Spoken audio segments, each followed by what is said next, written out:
ना झुकने वाली बहू। करिश्मा के ससुराल वालों को वैसे तो करिश्मा से कोई परेशानी नहीं थी, क्योंकि उसमें कोई बुरी आदत नहीं थी। लेकिन एक आदत थी जो अच्छी नहीं थी, और वो ये थी कि करिश्मा कभी किसी की कोई बात नहीं मानती थी। लेकिन अगर उसे अपनी कोई बात मनवानी हो तो जिद पर अड़ जाती थी। करिश्मा का पति अविनाश और करिश्मा के सास ससुर सब इस बात से बहुत परेशान थे। अविनाश, मुझे कुछ शॉपिंग करनी थी, आज शाम को जल्दी फ्री होकर घर आ जाना। करिश्मा, इस वक्त तो मेरे पास बहुत काम है। हम शॉपिंग के लिए अगले हफ्ते चलते हैं। नहीं, मुझे आज ही शॉपिंग के लिए जाना है, मतलब जाना है। करिश्मा, मैंने कहा ना, मेरे पास ऑफिस का बहुत काम है, मैं नहीं चल पाऊंगा। मैं कुछ नहीं जानती, अगर आप मेरे साथ शॉपिंग करने के लिए नहीं गए तो मैं अपनी मायके चली जाऊंगी। और तुम्हारी मम्मी की तबीयत पहले से ही खराब है, सोच लो कौन ध्यान रखेगा उनका। अरे बेटा, तुम कभी तो अपने पति की बात सुन लिया करो, एक हफ्ते में क्या बिगड़ जाएगा। मैंने कह दिया सो कह दिया, मैं झुकूंगी नहीं। शाम को अविनाश करिश्मा को शॉपिंग के लिए लेकर जाता है। अविनाश, मुझे ये ड्रेस बहुत पसंद आ रहा है। अरे लेकिन ये पूरे 20,000 का है। तो क्या हुआ, मुझे ड्रेस पसंद है और मुझे लेना है। करिश्मा, इस बार बजट थोड़ा गड़बड़ हो गया यार, अगले महीने तुम ये ड्रेस ले लेना। कभी तो अपनी जिद छोड़ दिया करो ना डार्लिंग।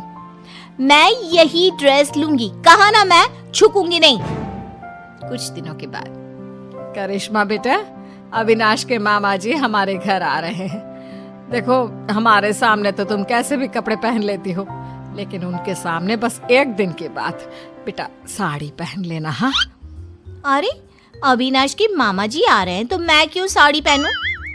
करिश्मा, हम सब तुम्हारी बात मान लेते हैं ना, कभी तुम भी तो हमारी कोई बात मान लिया करो। कितनी बार कह चुकी हूँ, मैं झुकूंगी नहीं। अगले दिन, और अविनाश, हमारे घर की बहू है तो साड़ी पहन कर रहती है, तुम्हारी बहू तो पजामा टी शर्ट पहन कर घूम रही है। अब क्या बताएं, बहुत समझाने की कोशिश की, लेकिन किसी की बात नहीं सुनती, हर बात पे कहती है मैं झुकूंगी नहीं। बात करने की कोशिश करता हूँ। अरे करिश्मा बेटा, जरा इधर तो आओ। जी मामा जी, बताइए क्या हुआ? अरे वैसा तो तुम बहुत प्यारी हो बेटा, लेकिन तुम्हें इतना तो पता होगा ना कि कोई बड़ा घर आता है तो उसके पैर छूने चाहिए। देखिए मामा जी, मैं किसी के आगे झुकती नहीं, दिल से सबकी रिस्पेक्ट करती हूँ, मैं झुकूंगी तो बिल्कुल भी नहीं। सुन लिया आपने मामा जी, समझा समझा कर थक गए हम, किसी की नहीं सुनती। कुछ दिनों के बाद, मम्मी जी, आज मेरी सहेली ने मुझे किसी जरूरी काम से बुलाया था, तो आज अविनाश के लिए खाना आप बना देना। ठीक है बेटा, कोई बात नहीं, मैं बना दूंगी खाना, तुम आराम से अपनी सहेली से मिलकर आ जाओ, कोई बात नहीं, जो भी काम है करके आओ, ठीक है? थैंक यू मम्मी जी। अरे मम्मी, करिश्मा आपकी कोई बात नहीं सुनती, और आपने कितनी आसानी से उसकी बात मान ली। इस घर में सब उसकी बात मानते हैं, लेकिन वो किसी की बात नहीं सुनती। बात तो तुम्हारी ठीक है बेटा, लेकिन हम कर भी क्या सकते हैं, जब भी उसे समझाते हैं बस एक ही बात कहती है, मैं झुकूंगी नहीं। तो मम्मी, आपको भी उससे कहना चाहिए था ना, घर का खाना बना कर जाए, आपको भी उसकी बात नहीं सुननी चाहिए थी। अरे बेटा, बहू है वो मेरी, अब क्या मैं उसके बराबरी करूंगी? और तुम्हारे लिए ही तो खाना बनाना था। अरे कोई बात नहीं बेटा। कुछ महीनों के बाद, बहू, अविनाश का प्रमोशन होने वाला है ना, पंडित जी ने कुछ कहा था मुझसे। क्या कहा था मम्मी जी? और पंडित जी कह रहे थे कि अविनाश की पत्नी 4 सोमवार का व्रत रखे, इस बार उसका प्रमोशन पक्का है। लेकिन मम्मी जी, मुझसे तो भूखा रहा ही नहीं जाता, मैं कैसे व्रत करूंगी? अरे बेटा, तू फल खा लेना, दूध पी लेना, बस एक टाइम का व्रत रख, अविनाश की तरक्की के लिए। लेकिन मम्मी जी, आप भी तो व्रत रख सकती है ना, वो आपका भी तो बेटा है। अरे समझने की कोशिश करो बहू, पंडित जी ने तुम्हें ही व्रत रखने के लिए कहा है, वरना मैं तो कब का कर लेती। नहीं मम्मी जी, मैं आपकी बात मानने को तैयार नहीं हूँ। अरे बेटा, कभी कोई बात सुन भी लिया करो, तुम तो कोई बात नहीं मानती मेरी। मम्मी जी, मैंने कह दिया ना कि मैं व्रत नहीं करूंगी तो नहीं करूंगी, कह तो चुकी हूँ कई बार कि मैं झुकूंगी नहीं।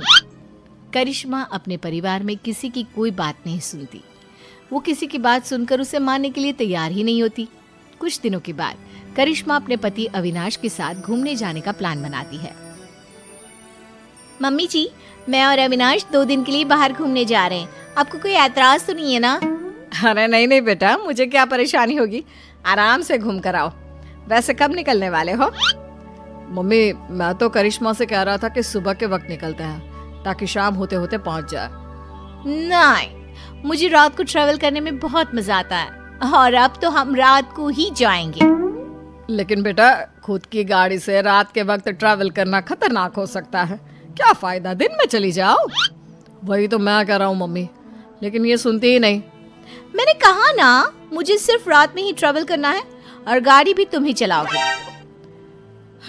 बेटा, इस बार तो तुम्हें यह बात माननी ही होगी।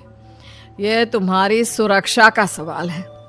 मैंने कह दिया ना, हम रात में ही जाएंगे और मैं इस बात के लिए झुकूंगी नहीं। करिश्मा की जिद के आगे अविनाश की एक नहीं चलती और वो दोनों रात को गाड़ी लेकर शहर से बाहर जाने के लिए निकलते हैं। रास्ते में अविनाश की गाड़ी खराब हो जाती है। तभी वहां पर 4-5 गुंडे पहुंच जाते हैं। इतनी रात को बेबी को लेकर कहाँ टहलने निकले हैं भाई साहब? अरे जरा वक्त का तो ख्याल किया होता। इतनी रात को अपनी बीवी को घुमाने चले हो। देखो, हम शरीफ लोग हैं, हमें जाने दीजिए। लेकिन हम तो शरीफ लोग नहीं है ना। अपनी मैडम से बोलो अपने गले का हार और ये सोने की चूड़ियां चुपचाप उतार कर दे दे। मैं तुम्हें कुछ नहीं देने वाली, जाओ यहाँ से। आए बड़ी चूड़ियां लेने वाले। अपने पति को जिंदा देखना चाहती हो तो चुपचाप ये चूड़ियां और हार उतार कर दे दो, वरना ये आज बचेगा नहीं। करिश्मा, अगर तुम्हें मेरी और अपनी जान प्यारी है तो अपने गहने उतार कर प्लीज इन गुंडों को दे दो। ए गुंडा किसको बुला रहे हैं? हाँ, सॉरी भाई साहब, गलती हो गई। मेरा मतलब करिश्मा, अपने गहने उतार कर इन भाई साहब को दे दो। मैं अपने गहने किसी को नहीं दूंगी। दूसरा गुंडा चाकू निकालकर अविनाश के गले पर रख देता है। अब भी नहीं दोगी तो तुम्हारे पति की गर्दन धड़ से अलग हो जाएगी, सोच लो। अरे ऐसे कैसे तुम्हारे कहने से कुछ हो जाएगा? मैंने कह दिया सो कह दिया। मैं अपने गहने नहीं देने वाली। मैं किसी के आगे झुकूंगी नहीं। करिश्मा, ये तुम्हारे घर वाले नहीं है जो तुम्हारे झुकूंगी नहीं कहने से चुपचाप बैठ जाएंगे। ये मुझे सीधा ऊपर पहुंचा देंगे। लेकिन अगर मैंने इन लोगों की बात मान ली तो मैं झुक जाऊंगी ना। अरे तो क्या परेशानी है? तुम्हारे झुकने से अगर मैं जिंदगी भर सीधा खड़ा रह सकता हूँ तो क्या प्रॉब्लम है? दे दो अपने गहने। करिश्मा रोते हुए अपने गहने उतार कर उन गुंडों को दे देती है। गुंडे गहने लेकर वहां से भाग जाते हैं। करिश्मा और अविनाश वापस अपने घर पहुंचते हैं। अरे बेटा, क्या हुआ? तुम ऐसी हालत में, और करिश्मा तुम्हारे सारे गहने कहाँ हैं? मम्मी, आपका बेटा जिंदा दिख रहा है, ये कम है क्या? गहनों की छोड़ो, ये पूछो कि मैं जिंदा कैसे बच गया। अरे कैसी बात कर रहे हो अविनाश, जरा सोच समझ कर बोलो। मम्मी, आपकी ये झुकूंगी नहीं वाली बहू आज मेरी गर्दन कटवा देती अपने ना झुकने की आदत के चलते। क्या बात है करिश्मा, तुम मुझे सारी बात साफ साफ बताओ। करिश्मा अपने और अविनाश के साथ हुआ सारा किस्सा अपनी सास को सुनाती है। बहू, घर में तो तुम हमारी कोई बात मानती नहीं, सुनती नहीं, लेकिन तुमने गुंडों के सामने भी अपनी जिद चलाई। कमाल कर दिया भाई। तो क्या करती मम्मी जी, वो मेरे गहने छीन रहे थे ना। और गहने नहीं देती तो वो तुम्हारा पति छीन लेते, उसका क्या? लेकिन मैं उनकी बात कैसे मान लेती? मैं कैसे झुक जाती? अब भी तो झुकना पड़ा ना, क्योंकि उन लोगों ने तुम्हारे साथ जबरदस्ती की।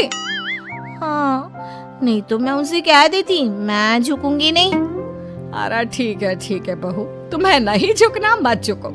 लेकिन देखो, तुम दोनों बहुत डरे हुए और थके लग रहे हो। अभी जाकर अपने कमरे में आराम करो और रात को पिकनिक पर जाने की कोई जरूरत नहीं है। ठीक है मम्मी जी, अभी तो मैं आराम करने जा रही हूँ। मैं एक बार गुंडों के आगे झुक गई, उनकी बात मान ली और अपने गहने दे दिए। लेकिन याद रखिएगा, इस घर की 4 दीवारी के अंदर तो मैं कभी भी, मेरा मतलब कभी भी मैं झुकूंगी